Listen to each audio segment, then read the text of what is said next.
Visakha steel plant సమ్మెలో పాల్గొన్న కార్మికులు ఇచ్చిన నోటీసులు వెనక్కి తీసుకోవాలి. పోరాట కమిటీ. అమరవీరుల స్తూపం వద్ద ధర్నా చేసిన కార్మికులు. హక్కుల కోసం దేశవ్యాప్త సమ్మె చేస్తే నోటీసులు ఇవ్వడం అన్యాయం.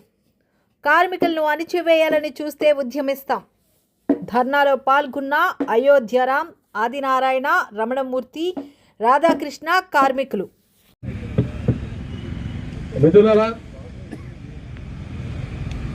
మొదట్లో విశాఖపట్నం స్టీల్ ప్లాంట్ సేల్లో కలిసి ఉండేది. దాన్ని 82లో వేరు చేసి పరిపాలనా సౌలభ్యం కోసం నిర్వాహకుల త్యాగాలతో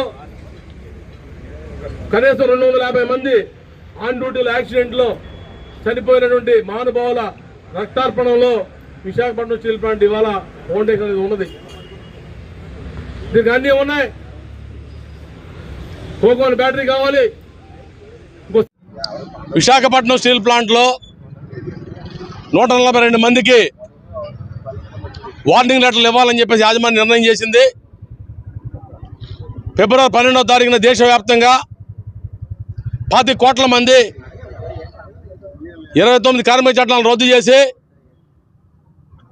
4 లేబర్ కోడ్లు తీసుకురావడం, ప్రభుత్వ రంగ సంస్థలను అమ్ముకోవడం లాంటి నేషనల్ డిమాండ్స్ మీద సమ్మెకపోతే విశాఖపట్నం స్టీల్ ప్లాంట్లో 2007 జీతాలు తీసుకుంటా ఉన్నాం. ఆ జీతాల్లో కూడా ప్రొడక్షన్తో లింక్ పెట్టి జీతాలు ఇస్తూ ఉన్నారు. ఇది తప్పు అని చెప్పేసి లేబర్ డిపార్ట్మెంట్ చివాట్లు పెట్టినా దాన్ని అమలు చేస్తూ ఉన్నారు. యూనియన్లతో కానీ ఎవరితో సంబంధం లేకుండా హెచ్ఆర్ఏ తీసేశారు, ఇన్సెంటివ్లు తీసేశారు. అనేక వెల్ఫేర్ మెన్స్ కట్ చేసినప్పటికీ కూడా మొక్కవోని దీక్షతో రోజు రోజుకి రికార్డులు తీస్తూ ఉత్పత్తిలో కొత్త పొందులు దొక్కుతూ ఈ దేశానికి ఆదర్శంగా నిలబడింది విశాఖ ఉక్కు కర్మాగారంలో కార్మిక వర్గం. దేశవ్యాప్తంగా 10 కోట్ల మంది పాల్గొన్న సమ్మెలో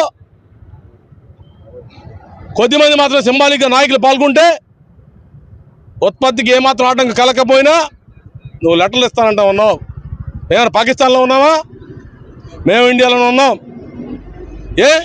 ఢిల్లీ నుంచి ఆదేశాలని చెప్తా ఉన్నావు నువ్వు. ఢిల్లీ నుంచి ఆదేశాలు ఆంధ్రప్రదేశ్కి వస్తాయా? తమిళనాడుకి పోవా?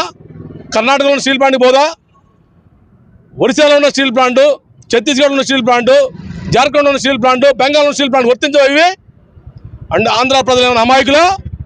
లేకపోతే రాజకీయ పార్టీలని ప్రజాప్రతినిధులను అమాయకులు అనుకుంటా ఉన్నావా? కాబట్టి నీ ఇష్టమైన రాజ్యం వెళ్తానంటే కూరని చెప్పేసి హెచ్చరిక చేయడం కోసం ఈరోజు ఇక్కడ ధర్నా పెట్టాం. నీ లెటర్లు ఏమి మమ్మల్ని తాటక చెప్పులతో బెదిరించలేవు. ఈ లెటర్లు అడ్డం పెట్టుకుని మమ్మల్ని బెదిరించి షోకాజుడు చార్జీలు అని చెప్తూ నువ్వు పబ్బం గడుపుకోవాలనుకుంటే మటుకు నీ అంత చూస్తాం తప్ప మేము తగ్గేది లేదు. ఆ లెటర్లు విత్డ్రా చేసుకోకపోతే పరిణామాలు తీవ్రంగా ఉంటాయని చెప్పి హెచ్చరిక చేస్తా ఉన్నాం. యాజమాన్యం ఏదైతే కార్మికుల తాలూకా సమూహ హక్కుని కాలదోసే విధంగా ఇవాళ వార్నింగ్ లెటర్ ఇవ్వడం అనేది అఖిలపక్ష కార్మిక సంఘాలన్నీ కూడా తీవ్రంగా ఖండిస్తూ ఉన్నాం.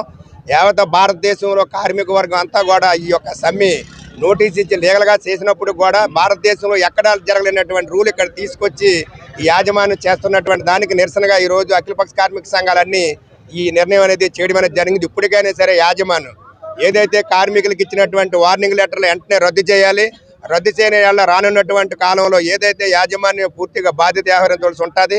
కార్మికులకు రావాల్సినటువంటి ఆర్థిక ప్రయోజనాన్ని కూడా నష్టదాయకం చేసి అలాగే కార్మికులు రావాల్సినటువంటి వేతనాలు కూడా ఈ రోజు వరకు చెల్లించకుండా యాజమాన్యం కార్మికుల్లో అనేక విధాలుగా చిత్రహింసలకు గురి చేసి ఇవాళ యాజమాన్యం తప్పుడు సర్క్యులర్లు ఇష్యూ చేసి ఇవాళ వార్నింగ్ లెటర్లు కూడా ఇవ్వడం అనేది చాలా దారుణం. దీన్ని రానున్నటువంటి కాలంలో ఏదైతే ఈరోజు కార్మిక సంఘాలన్నీ వార్నింగ్ లెటర్ కానీ రద్దు చేసుకోకపోతే రానున్నటువంటి కాలంలో తీవ్రమైనటువంటి ఉద్యమాలు చేస్తామని యాజమాన్యానికి తెలియజేసుకుంటూ సెలవు తీసుకుంటున్నాం.